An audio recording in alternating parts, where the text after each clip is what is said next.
Well, joining me for more reaction now is Keep the Sheep's John Hassall.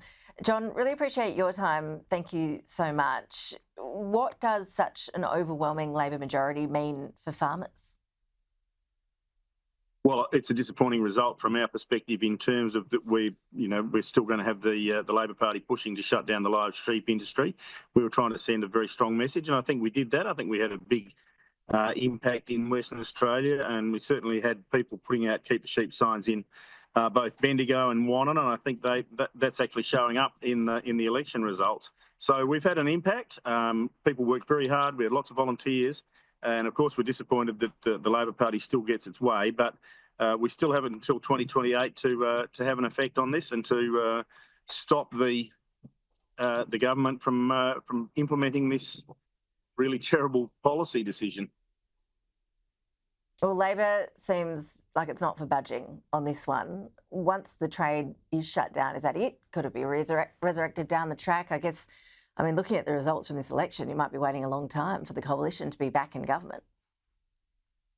Well, the coalition absolutely needs to get itself together to get it changed, but there's no reason on earth why in time the government can't overturn this. It's been done in New Zealand. They banned cattle, not only after their sheep, but also cattle by air, which seems ridiculous, but that's all been reinstated back in New Zealand. It can be done here, and we'll be pushing to make sure that it does. Just give us an insight into the Keep the Sheep campaign. There were reports that you'd spent hundreds of thousands of dollars campaigning in marginal seats around the country. You mentioned some of those a little earlier.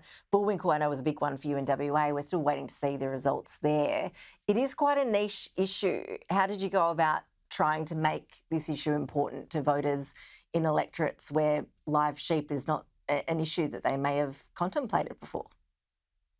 Well, this is about community, and I think people understand about community. And when towns like my local community are going to possibly lose their footy team, and my son had to play A grade, B grade footy and hockey the other day to keep the teams going, I think that's a fairly strong indication of what it's going to do to a lot of our small towns. And our small town here is very indicative of those right across the southwest of Western Australia. But the very fact that the sheep shut down means that we'll lose people out of our towns, we'll lose our schools, we'll lose our local IGA. So, and I think that resonates pretty well with people.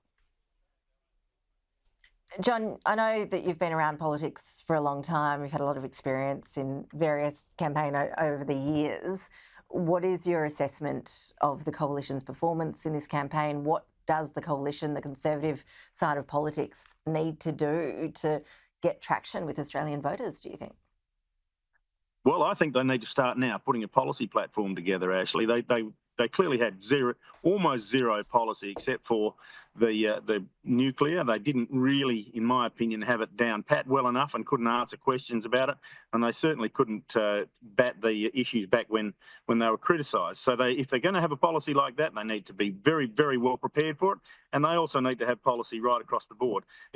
I think this election was a lollybag giveaway by both sides of politics, and the Liberal Party just tried to throw more lollies at it and really didn't have a policy platform well enough to inspire the voters to vote for them. So they need to get their act together and get on with it.